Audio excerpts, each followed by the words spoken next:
नागपुर में आज विश्व प्रसिद्ध दार्शनिक और लेखक आचार्य प्रशांत का भव्य स्वागत किया गया। डॉक्टर बाबा साहब अम्बेडकर अंतर्राष्ट्रीय हवाई अड्डे पर उनके आगमन के दौरान अनुयायियों और आयोजकों में खासा उत्साह देखने को मिला।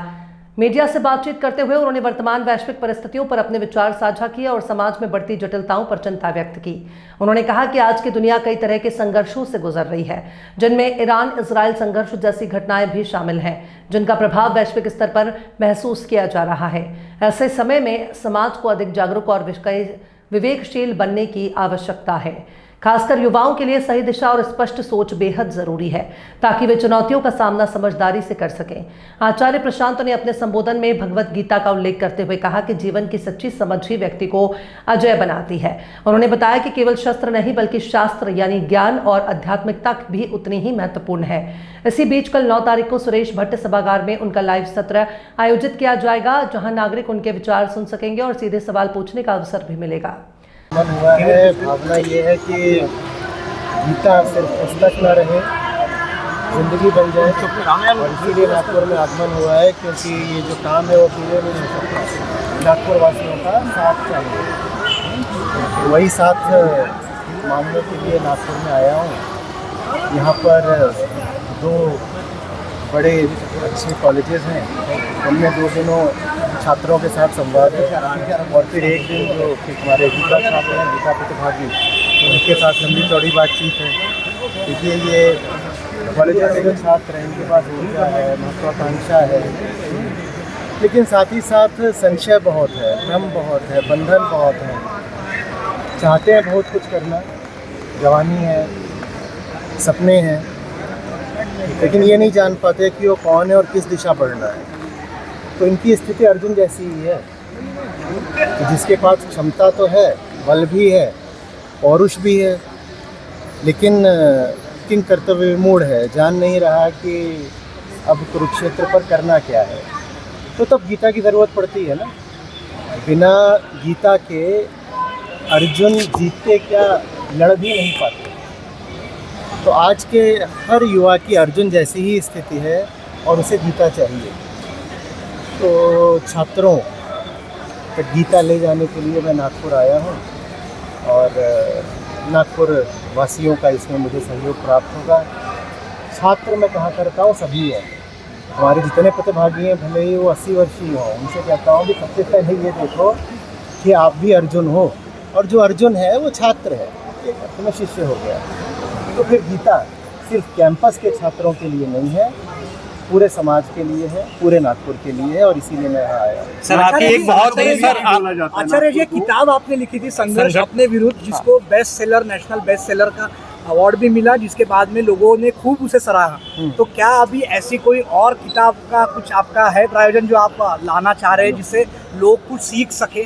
देखिए, किताबें तो 150 से अधिक हैं, और चूँकि जीवन ही संघर्ष है कुरुक्षेत्र की तरह, और कर्म तो हम सबको ही करना है उस क्षेत्र में। संघर्ष में तो हम उसी पल उतर जाते हैं जब जन्म लेते हैं। तो इसीलिए जितनी किताबें हैं उनमें सब में संघर्ष तो मौजूद है ही। मैं संघर्ष से बचने का तरीका नहीं बताता, मैं कहता हूँ सही युद्ध चुनो और फिर बिना परिणाम की चिंता के उसमें जी जान से डूब जाओ। आपने और ये बात इस तरीके से नहीं तो उस तरीके से मेरी सभी किताबों में मिलेगी। बहुत किताबें हैं, आपका स्वागत है कि आप उनके पास जाएं। उसी किताब में आपने भारत की वर्तमान स्थिति का भी जिक्र किया था। मौजूदा जो हालात है वो युद्ध के हालात है, उसको लेकर आप भारत को कहाँ देखते हैं? देखिए, जब भी युद्ध होगा तब सामरिक क्षमता से ज़्यादा आध्यात्मिक बल की ज़रूरत पड़ेगी। मैं आपको एक बार फिर से कुरुक्षेत्र वापस ले जा रहा हूँ। अर्जुन के पास क्या गांडीव नहीं था, क्या क्षमता की कमी थी, क्या अभ्यास की कमी थी? सर्वश्रेष्ठ धनुर्धर थे, लेकिन मैंने कहा जीतना तो छोड़ो, लड़ते भी नहीं। युद्ध मात्र शस्त्र से नहीं लड़े जाते, शस्त्र से पहले शास्त्र आता है। तो ये जो दुनिया भर में तरह तरह के संघर्षों और युद्धों का माहौल है, इसमें भारत को शास्त्र चाहिए। अब शास्त्र तो आप कहेंगे कि भारत के पास हज़ारों वर्षों से हैं, हाँ शास्त्र रहे हैं, पर पहली बात जन जन तक नहीं पहुँचे, और दूसरी बात उनका जो अर्थ जन साधारण तक पहुंचा है वो अक्सर विकृत रहा है। तो हमारा दो तरफा अभियान है। पहला, सब तक उच्चतम धर्म ग्रंथों को पहुंचाया जाए, और दूसरी बात, उनके मौलिक और शुद्ध रूप में पहुंचाया जाए। अगर ये बात हो गई तो फिर भारत अपराजेय हो जाएगा। जो गीता जानता है, मैं कहा करता हूँ कि किसी भी तरह का युद्ध हो, उसकी मृत्यु तो आ सकती है, उसकी हार नहीं हो सकती। क्योंकि हार तो तब होती है ना जब आपने किसी विशेष परिणाम की आशा करी हो, वो परिणाम मिला नहीं तो आपने घुटने टेक दिए, समर्पण कर दिया। जिसने जान लिया कि जीवन किस लिए है और किस काम में बिताना है, किस युद्ध में झोंकना है, वो अब हार नहीं सकता। भारत को अपराजेय तो उसके शास्त्र ही बनाएंगे। आचार्य महाराज जी, जी, नागपुर जो है वो संघ भूमि भी है, तो क्या संघ के दर्शन करेंगे आप जाते हैं? संघ में जाएंगे आप? राष्ट्रीय संघ का मुख्यालय, संघ का मुख्यालय है मुझे यहाँ। लगता नहीं कि मुझे समय मिलने वाला है। बाकी यदि किसी तरह की बातचीत होगी, आमंत्रण होगा तो हम जरूर देखेंगे। पर अभी तो 3 दिन का दौरा है, इसमें ऐसा अभी कोई कार्यक्रम नहीं है। आचार्य जी 2047 तक की विश्व गुरु बनाने का ये संकल्प रखा गया है, इसे किस तरह से देखते हैं? युवाओं के लिए क्या संदेश देंगे इसमें? देखिए, गुरु बनना सबको बहुत पसंद है। आपको भी अच्छा लगता होगा कि कोई आपसे आए, पूछे, ज्ञान दे पाएँ आप, गुरु कहला पाएँ आप। और वो अच्छी बात है कि हम इससे लायक हो पाएँ कि हम ज्ञानी कहलाएं, गुरु कहलाएं। लेकिन गुरु बनने से पहले शिष्य बनना पड़ता है, और शिष्य बनने की पात्रता ये होती है कि मैं मानूं कि मैं जानता नहीं हूँ। अच्छा गुरु सबसे पहले एक अच्छा शिष्य होता है, और अच्छा शिष्य बना जाता है नेति नेति की सकरी गली से गुजर करके, ये देख करके कि आज तक जो मैं जानता मानता आया हूँ उसमें से काफ़ी कुछ मात्र भ्रम है, काफ़ी कुछ खोखली मान्यता है। जब तक हम बहुत सारी व्यर्थ की बातों को ही ज्ञान मानते रहेंगे, तब तक विश्व गुरु बनना थोड़ा कठिन रहेगा।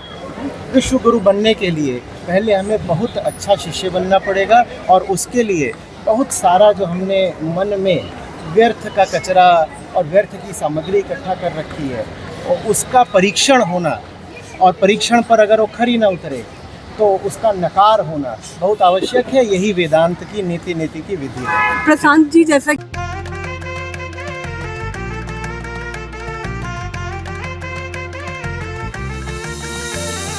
माना पानाचा नात्या गोत्याचा पसारा लई बाई वाढला, रुसवा नको ग बाई कुणाचा, मोठ्यानी उतारा काढला, लगीन घाई सुचून देई, खरेदीने पणा काढला,